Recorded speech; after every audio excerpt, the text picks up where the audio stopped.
తెలుగు ప్రజానీకం బూతుపాటలను ఆస్వాదిస్తోందా? చిచ్చి అంటూనే అడల్ట్ సాహిత్యానికి ఎర్రతివాచి పరుస్తోందా? జనాలను మెప్పిస్తే చాలు, కలెక్షన్స్ వస్తే చాలు అనే సినీ మేకర్స్ ధోరణి ఎంతవరకు సమంజసం?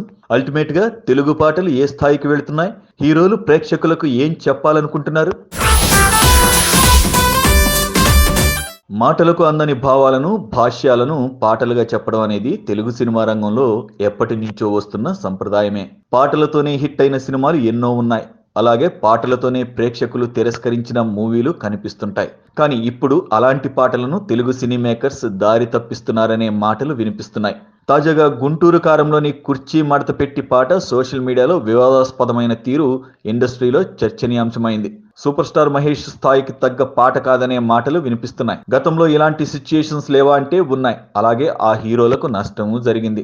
గతంలో సీనియర్ ఎన్టీఆర్ పాట విషయంలో ఇదే పరిస్థితి ఏర్పడింది. అడవి రాముడి సినిమాలో ఆరేసుకుపోయి పారేసుకున్నాను పాట కోసం రాసిన వాక్యాలు వేటూరిపై బూతు పాటల రచయిత అనే ముద్ర వేశాయి. సాహిత్యంలో అంత బూతు ఏం కనిపించింది లేదు గాని సొగసు, చిలిపిదనం, కుంటెతనం కనిపిస్తుంది. కానీ సంగీత దర్శకులు మహదేవన్ ఇచ్చిన ట్యూన్, దానికి ఎన్టీఆర్ జయప్రద వేసిన స్టెప్పులు, కె రాఘవేంద్రరావు సరసమైన చిత్రీకరణ, ఇవన్నీ కలిసి ఆ పాటకు బూతు పాట అనేలా ముద్ర వేశాయంటారు. ఇప్పుడు మహేష్ గుంటూరు కారం విషయంలో సోషల్ మీడియాలో ట్రెండ్ అయిన ఓ బూతు పదాన్ని పాటకు టైటిల్ గా వాడటం కొంత వివాదాస్పదం అవుతోంది.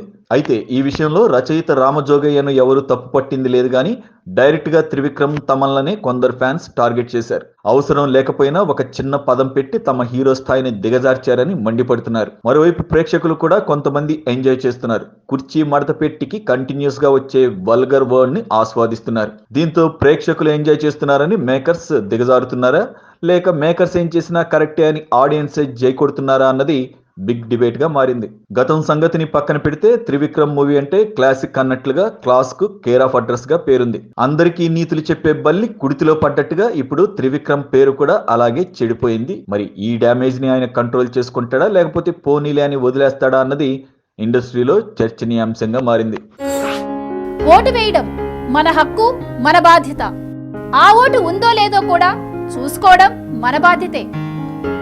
మన ఓటు గల్లంత అయింది అంటే మన ఆస్తిని ఎవరో కొట్టేసినట్లే.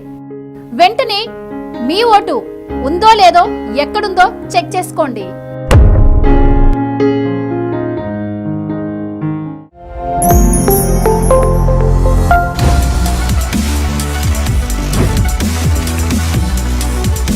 ఈ వీడియో కనుక మీకు నచ్చినట్టయితే లైక్ చేయండి, షేర్ చేయండి, సబ్స్క్రైబ్ చేయండి. అలాగే పక్కనే ఉన్న బెల్ ఐకాన్ని క్లిక్ చేయండి.